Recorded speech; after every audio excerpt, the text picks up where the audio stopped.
All right, first question of the Lions nickel package. Who has been the better coordinator so far this year, Aaron Glenn or Ben Johnson? Look, I know that we've been glazing up Aaron Glenn lately, and rightfully so. Absolutely rightfully so, because he caught a lot of slander. But let's make no mistake, Ben Johnson is one of the top 2 offensive minds in the NFL.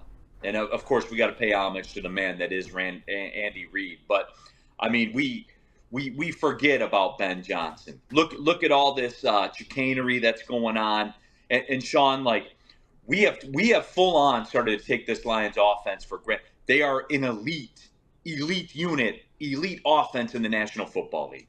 My emotional reaction is to say Aaron Glenn for the reasons that you just stated. If I'm acting emotionally, okay, especially with what he has at his disposal and what he doesn't have at his disposal, and I keep going over this. They basically said he and Holmes basically said, let's crumble up what we had for cornerbacks, throw it away, and start over. Emotionally, the answer is Aaron Glenn. Logically, the way you just explained it, yeah, I got to go with Ben. I mean, without AG, you probably have 4 losses on your record, though. Easily. Yeah, and I can give him his flowers. And the only problem that I have with a question like this, was it you that came up with this, Spenny? Yes. Is when you explain it, you almost feel like you're slandering the other guy. Yeah. Right, and right. that isn't the case here. There's no slander towards either one of them. But yeah, I think Ben's in that elite category, no doubt. And Sean, I would back it up to say this, and I would just ask the question: losing which one would hurt more? definitely Ben Johnson. Ben Johnson. But You got to say it. What are we talking about? Yeah, you got to say it. Spenny, I'm Second interested down. to hear from you. Yeah, I mean, I think it's Aaron Glenn as so far this year. You know, Ben Johnson, he had a couple games where the offense wasn't doing so great, Tampa. and we saw what happened with the Lions offense when they lost their starting left tackle. Right, we said they were getting pressure on Jared Goff that resulted in him throwing some interceptions. And that was just with Taylor Decker gone. Now imagine losing Taylor Decker and Penei Sewell for the entire year. Right. Because that's what happened with the defense. There you go. They lost Aiden Hutchinson, who was the best player in football until he got injured, and Marcus Davenport for the entire year. So I think that's what plays into it for me. But next question. Real quick, Spenny. Real quick, Spenny, in the chat, Rando Smalls. Who's your favorite child? Whichever one's being good at the moment. There you go. That's the one that I like the best. All right, Spenny, second down. All right, second down. Next question of the Lions nickel package. Will Zadarius Smith get a sack in his Lions debut? absolutely. Mac Jones. You have to think so, right? Like Absolutely. you have to think so, and you would think that AG's even going to dial that up and try to scheme up a way to make that happen. And Sean, like that will bring the house down.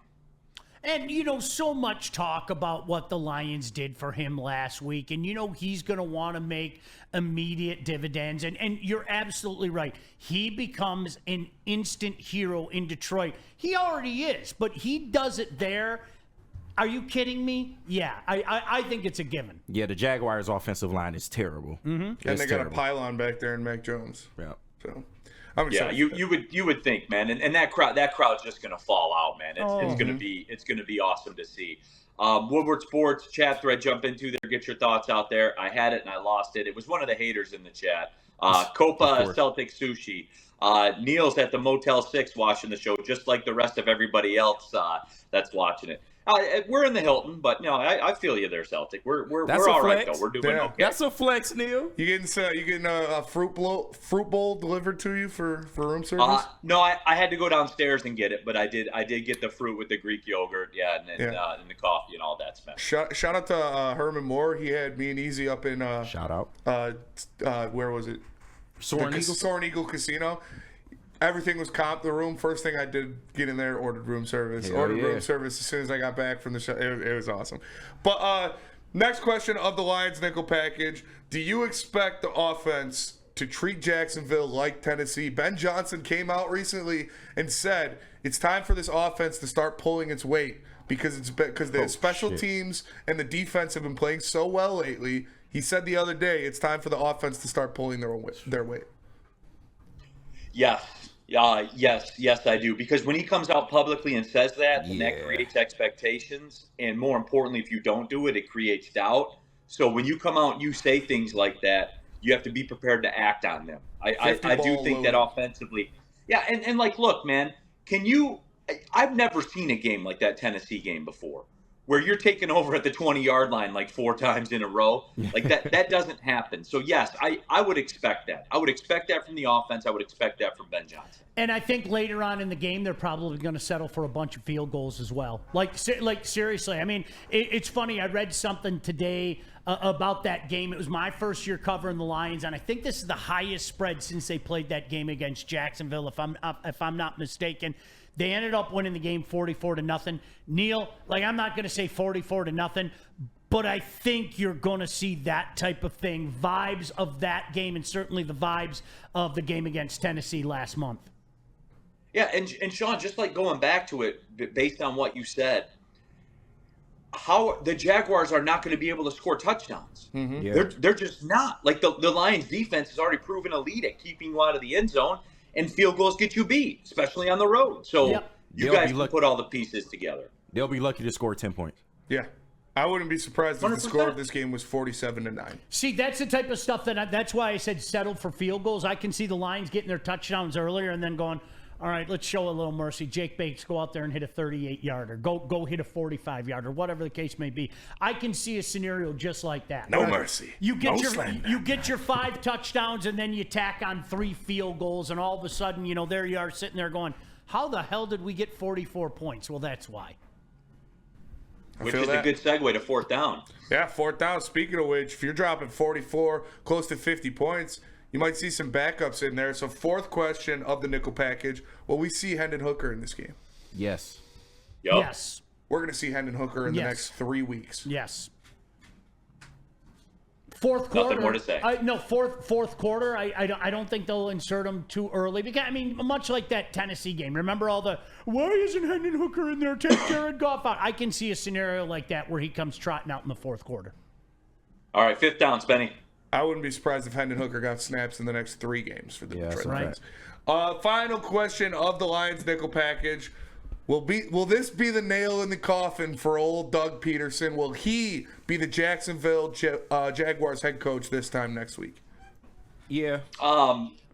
Yeah, probably. I don't think that there already is a final nail in his coffin, though. It's just a matter of, when do you want to hold the funeral? Yeah. Like, you want to allow travel time for family members to get in from all over the country? Is he being cremated?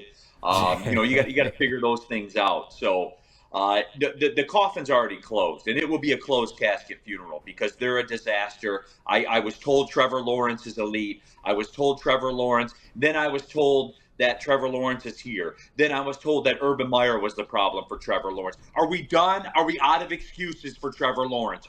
Sean, are we done or are there more? Please advise. There has been, you think back to when he was a freshman in college. There were people that were openly saying, this guy is better than a vast majority of NFL players right now. He was 19 years old. That type of stuff was coming out left and right.